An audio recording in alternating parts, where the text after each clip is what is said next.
You know what's worse than a driver parking on a fuel island?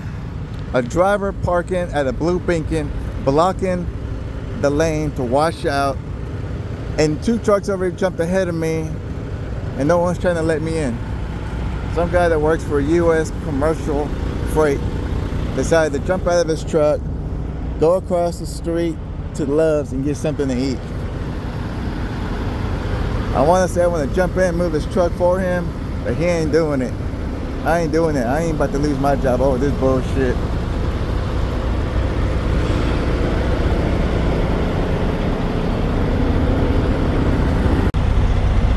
Yeah, I already got so many trucks cutting in front of me. This guy's not even gonna let me in. It's just piling up, man. Wasting time. This driver, I swear, this is way worse than parking on the fuel island. At least with the fuel island you can get around, but this guy right here, hell no. That's the guy right there. Decided to go and take a shower, get something to eat, letting 2-3 trucks jump ahead of me and blocking me. That ain't right. The lane to wash out, and 2 trucks already jumped ahead of me. Okay, so I posted this on Tanker Yanker, my Instagram, my Facebook, and apparently some people got my story, twisted to where they're all like, this one guy says, do you park on the fuel island and go take a shower? You left your truck, so it's your own damn fault. I'm like, do they not understand that I'm the one that's recording saying like this driver abandoned his truck? Because that's what happened. So apparently this driver decided that there was like 3 or 4 like bobtail trucks, and he decided, well, it's gonna be a while, right? The driver's thinking ahead of me. He's thinking, I'm gonna go ahead and jump out of my cab, and I'm gonna run across the street to Love's, get me a drink, get me some breakfast. Oh hell, why not? I'm gonna go ahead and take a quick shower while I'm at it. Comes back 40 minutes later, and 2 trucks already jumped ahead of me. And when I say they jumped ahead of me, I'm talking like when the wash crew came out and realized he was not in his cab, the people on the left lane, because there was 2 lanes going to the truck wash, the people on the left lane switched over to the right lane. Since the right lane's not going nowhere, the left lane decided, I'm gonna go ahead and jump on the right. Like, come on over. Come on over. And then I'm like, whoa, wait a minute. I'm waiting patiently, and if you don't know, it takes a long time. It takes a long time to get your truck washed, especially when there's a long line. That's why I try not to go to Blue Beacon when there's a long line. If there's like 1 or 2 ahead of me, I can work with that. But when there's like 5 or 6, it's like, do I wait it out or do I not wait it out? Because that's about an hour to 2 hour wait. Let's just say the whole process took about an hour and 45 minutes because this guy abandoned his truck.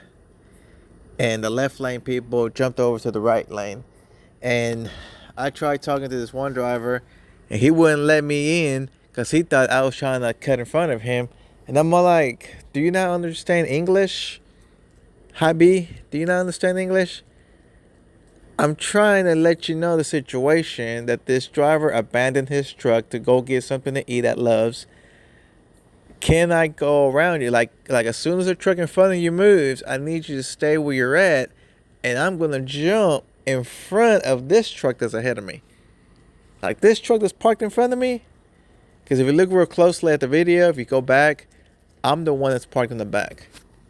And I'm not risking it for the biscuit by jumping in somebody else's truck and be charged with Grand Theft Auto, jumping out of my truck when I should have stayed in my truck. Because I've seen a lot of drivers do that. They jump out of their truck to argue with another driver, and they end up losing their job. And it's all recorded on the front camera that we have facing out. So I'm not losing it. So see, this is the guy who abandoned his truck. This is the guy who went over to the Love's to get something to eat, thinking he'll be back right away. So hopefully bonehead truckers will get this. Well, it's kind of dark right now, but anyways, I just hope that I was clarified on the video. Apparently, a lot of people thought that that was me parking that truck. You know, that they thought I left that truck abandoned and I was snitching on my own damn self. So I don't get where they got that information from, or maybe they didn't pay attention. Maybe I spoke too fast. Maybe I was mumbling. But at the time, I was frustrated that I can't believe that all the things that we see at the fuel island, this driver decided to do that at a truck wash in line. He thought he could make it back real quick. Well, 40 minutes later, he showed up.